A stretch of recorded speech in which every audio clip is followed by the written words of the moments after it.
wanted to introduce some narratives throughout history represented by our collection. There's an underlying current of connection besides just the color palette. That was really valuable to me to show people.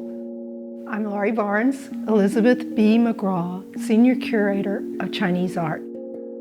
We are in the second floor special exhibition space looking at classic blues. We are looking at blue and white porcelain and indigo-dyed textiles that were made for common people. Anyone with enough means or time to make and receive these could own them. There are roughly 25 examples of blue and white porcelain in the exhibition and a handful of about 7 or 8 textiles. There are 5 techniques for indigo-dyed textiles represented in this exhibition, with 2 crossover techniques of painting and stenciling.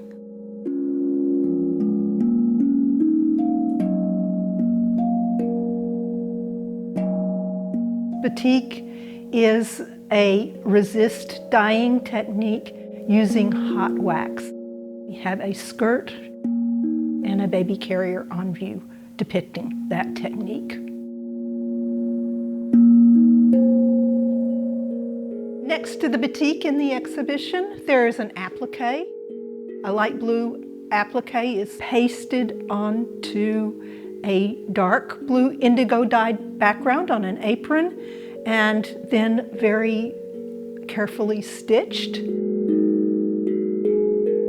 There are a number of different ways in tie-dyeing of sewing or binding with thread and then cinching the thread to create different tie-dye patterns. The one that you see most prevalently in this exhibition are tiny dots or tiny rings around a central lozenge or dot.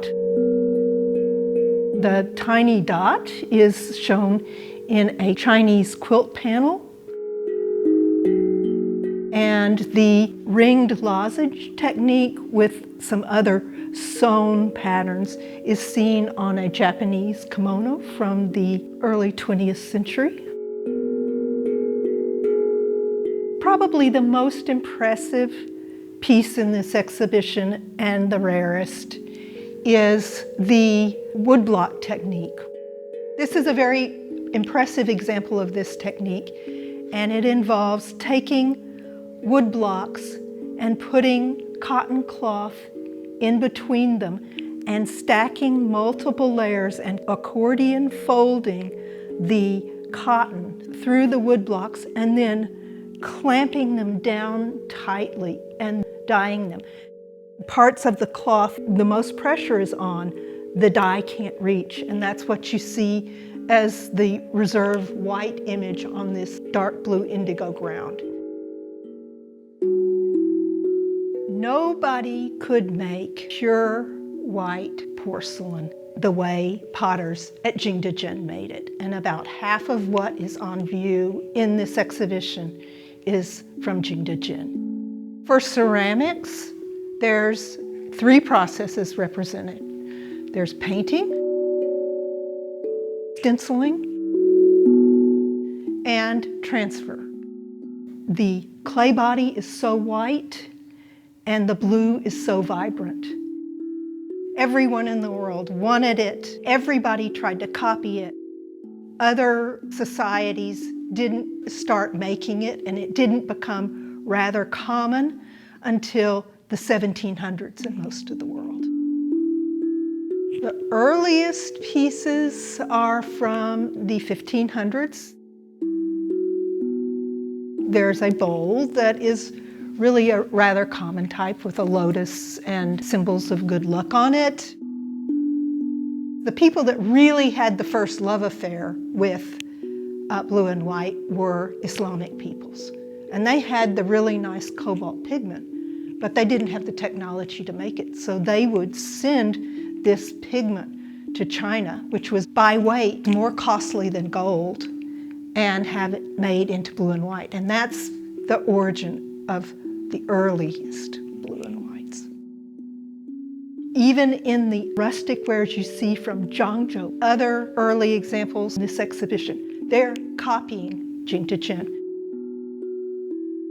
This is the first time we've had an opportunity to show them, and they were made in the late Ming Dynasty from roughly about 1580 to 1620. In terms of what was exported to Europe, and the most expensive for people to commission are these two plates with lyrics from a French song. These lyrics are recorded in a book of French melodies that was first published in 1760. But the melody was an old melody that was around before that, and these chargers were actually made before 1760. I think the most intricately painted one is this dish with the fichu border. When this piece was offered to us as a gift, I had a tough time figuring out whether it was transferware or whether it was actually painted. But it's very intricately painted.